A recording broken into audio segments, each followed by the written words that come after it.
After visiting the famous Dochu La, many travelers were informing me to visit Chele La, which is the highest drivable pass in Bhutan. I always get fascinated by the altitude and mountains, so without any second thought decided to visit Chele La next day itself.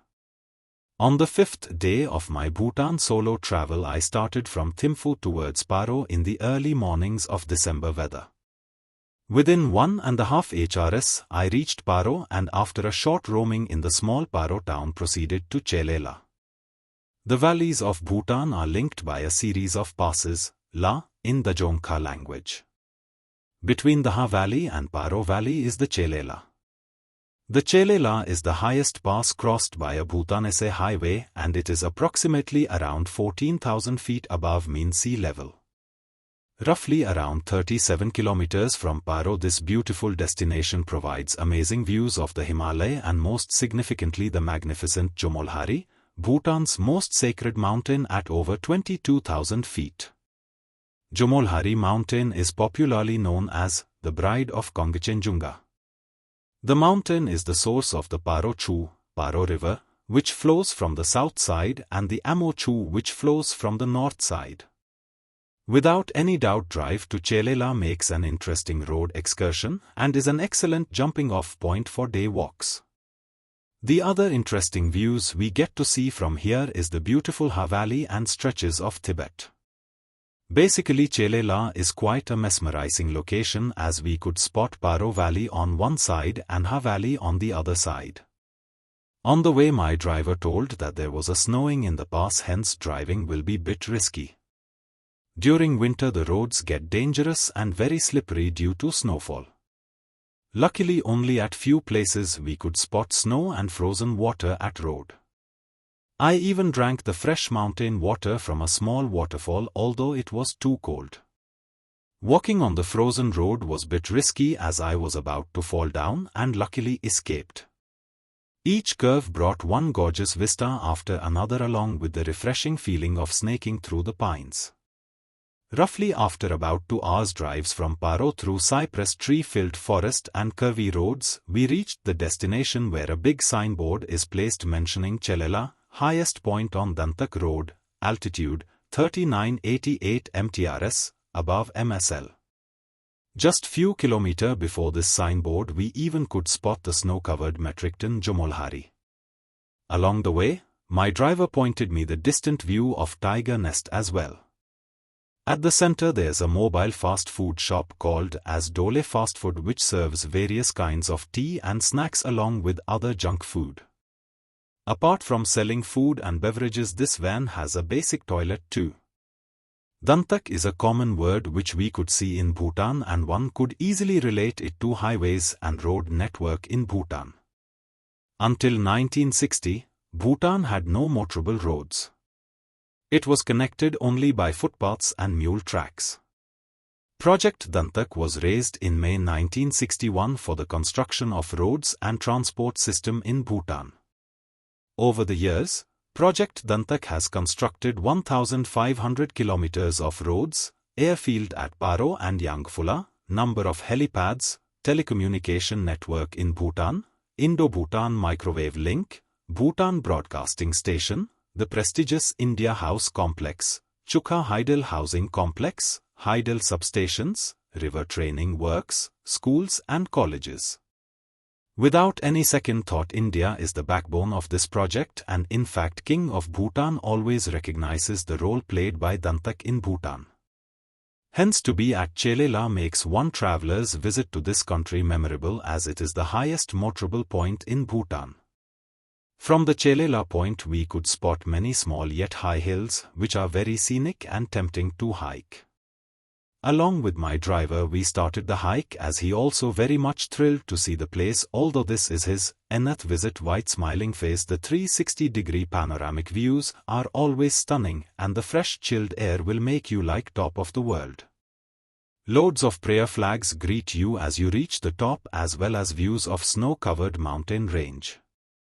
Luckily I met some 3 guys from India on the top of the hill, and one guy had some acute mountain sickness it seems. Soon we became friends, and the Bhutanese guy who took them to this place informed about spotting Himalayan yaks in the valley. Upon returning to the base point, we started driving towards Ha Valley in search of yaks. We could spot some, and I had a chance to take a clear photo of one too. These are wild yaks and not domestic yaks. Then we decided to make a fire in the open area and had lunch.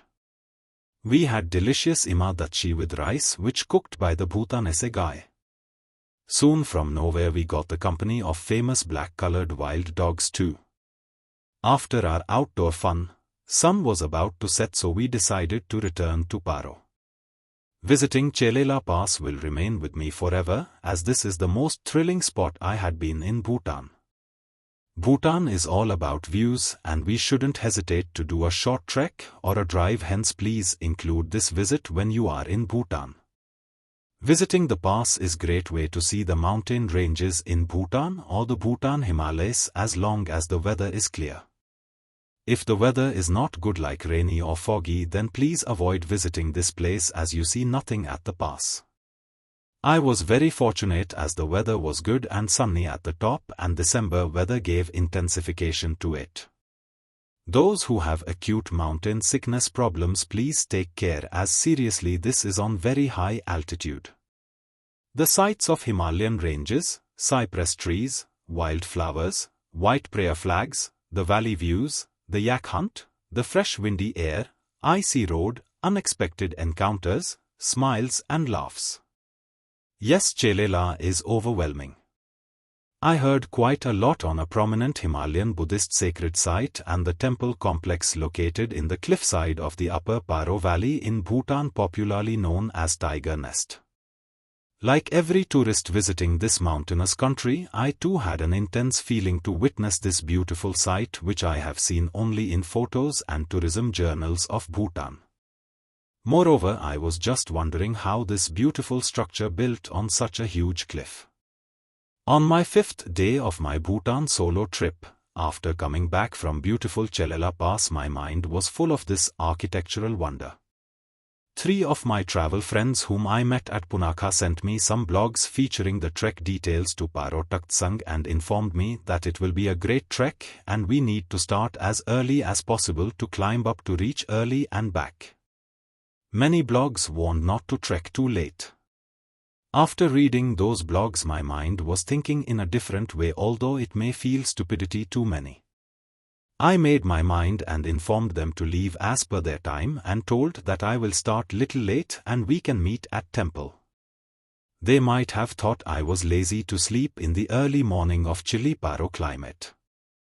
I got up as usual time on the 6th day of my travel, 11th December 2017, and instead of getting ready for the mega trek, I thought to just enjoy the morning bliss of beautiful small Paro town. After a short walk within the main roads of Paro, I returned to my room and took a comfortable bath. Had a late breakfast at around 10 a.m. and got ready for the trip to Paro Taktsang. While walking on the road, I met one taxi driver and he asked about my destination. He agreed to drop me at the base location after fixing the price of 200. When I reached the base camp, I had seen many local vendors at the souvenir shops and people with lots of horses or mules around. Since I was not keen to travel on horseback, I politely rejected their proposal, although they were demanding only 500 to 600 to take me to the top. Also, I have read some blogs mentioning they will drop in midway. Their words stating I cannot reach on top after seeing my outfit made me determined that I will not travel in horseback and I will surely reach the target destination too. Also have seen people selling trekking sticks, but I felt to trek without such gears. So finally I started my trek to the beautiful temple by around 11 a.m., the time normally visitors returns back. After some trekking, I felt true in those horsemen words that it's little bit tough to climb the hill as it was bit steep and the path was not well maintained too. Also seen many tourists returning unaccomplished, giving many reasons like bad route, tiresome journey, dusty atmosphere, etc. Since I was on solo trek, the time factor never worried me, as I know that I am the only person responsible for timing the trek duration. I read somewhere in the blog that there's a lunch break from 1 p.m. to 2 p.m., so my decision was to reach the destination by around 2 p.m. I was greeted by many tourists and guides who were returning after the trek too. Those who finished the trek encouraged me very much to reach the destination by taking ample time. I was trekking very casually by taking photos on the surroundings and searching for the birds. After around 30 minutes hiking, saw some tap water points and wooden benches to sit to. When I was resting on that first rest point, met a beautiful couple from Assam who were returning from the midway. After collecting quite a lot of information on the local travel in northeast of India, I continued my trek. Since I was not much energetic like the usual trekkers, and moreover I am bit heavy in size, I felt lot of breathing problems during the trek.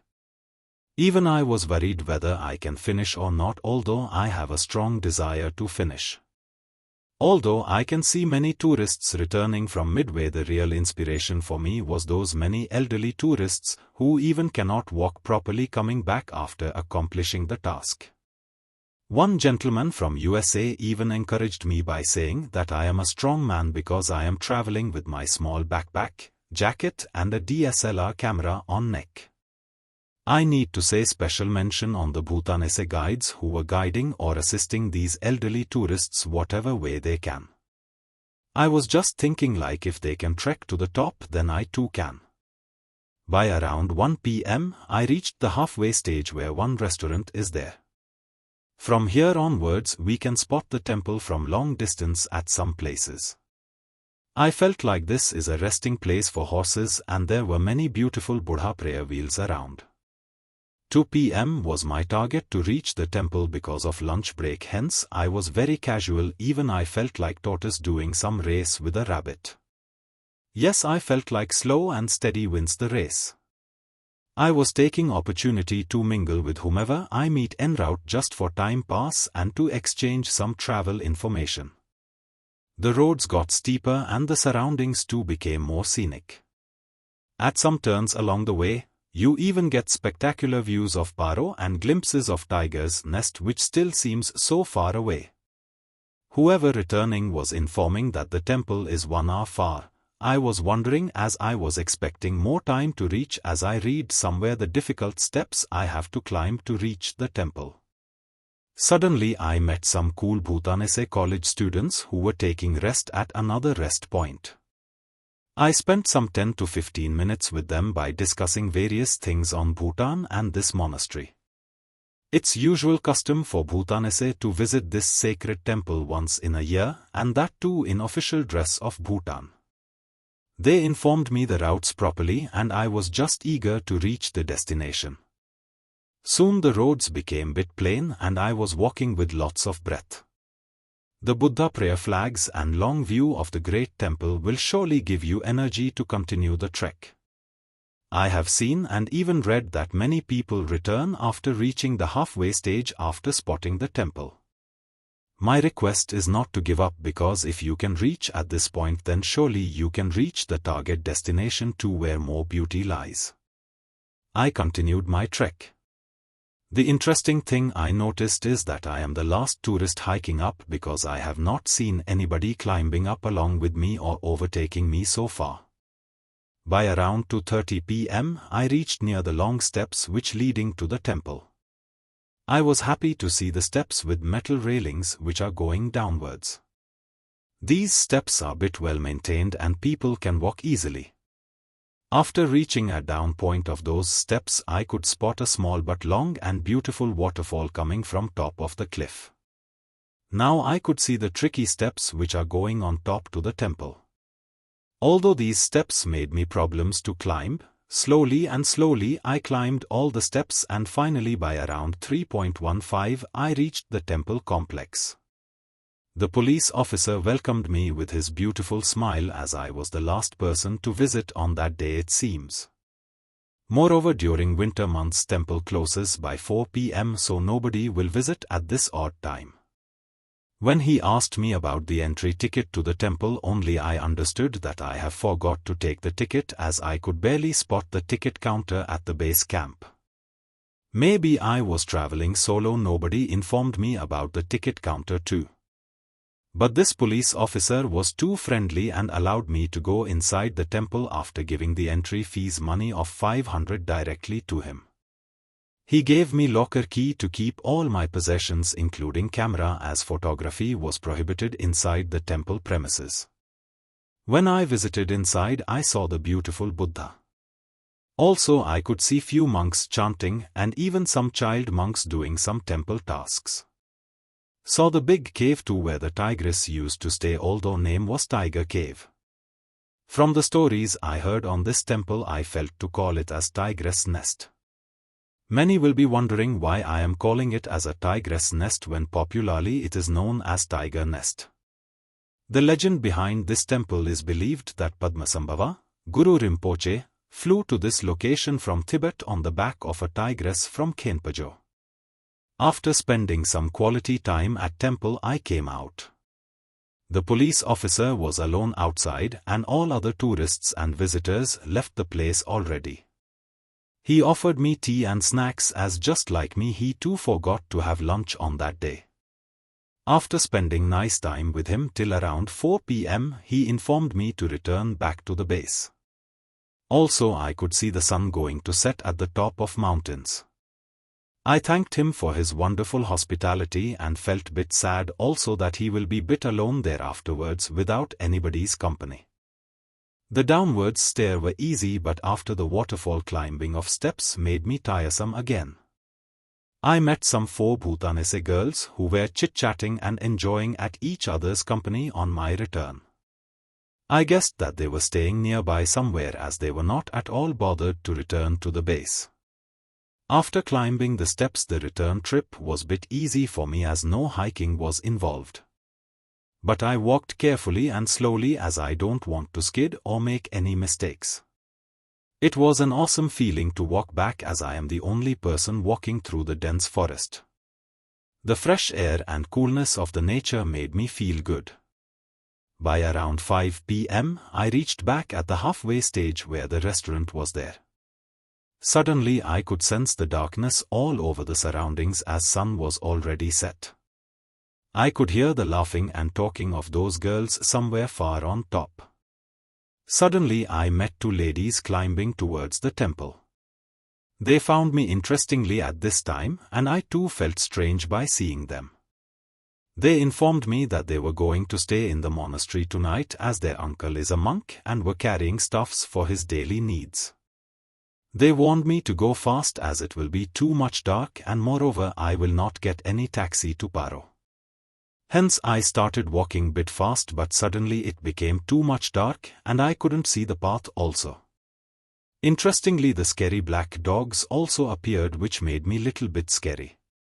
For my wonder, those black-colored dogs were very much peaceful, same like Bhutanese people, and even they were guiding me to the base. When I was walking down with my mobile torch, suddenly the 4 girls who were just enjoying at the top met me as they were walking down too fast. I joined with them and they too worried about the complete darkness around. I was bit relieved as at this stage I have some company in this dense forest that also when I was alone some thousands of kms away from my home. They told me not to worry about the forest as there won't be even any snakes around and only thing they scare is the wild bears which occasionally come. Upon reaching at the base camp we found that nobody around at all as the souvenir shopkeepers left long back. It was complete darkness around. So we again started walking to the main road which is some 2 kms away from the base camp to get some taxi. We were having great fun as even some girls were singing nicely and giving me very good company. They informed me that they were never used to be late this much time. They just forgot about the time with the company of each other, although it was like blessing in disguise for me. I just told them that they were the angels sent by Buddha for my help as otherwise I would have been in great trouble as my mobile battery was around 20%. I felt like that because who will do trekking at this odd time other than crazy guys like me? Luckily, after walking around 1 kilometer, one girl's sister who was working in Drik Air came to pick us with her car, and she safely dropped me back to my hotel at around 7 p.m. Here's some facts about the great monastery which I am sure many will be known already. The monastery is located around 10 kilometers to the north of Paro, around 20 minutes by car, and hangs on a dangerous cliff at around 10,240 feet, about 3,000 feet above the Paro Valley, on the right side of the Paro Chu River. The rock slopes are very steep, almost vertical, and the monastery buildings are built into the rock face. The trek will take roughly around 7 kilometers round trip, and it may take some 5 to 7 hours. The trail to the target destination is a wide, dirt trail.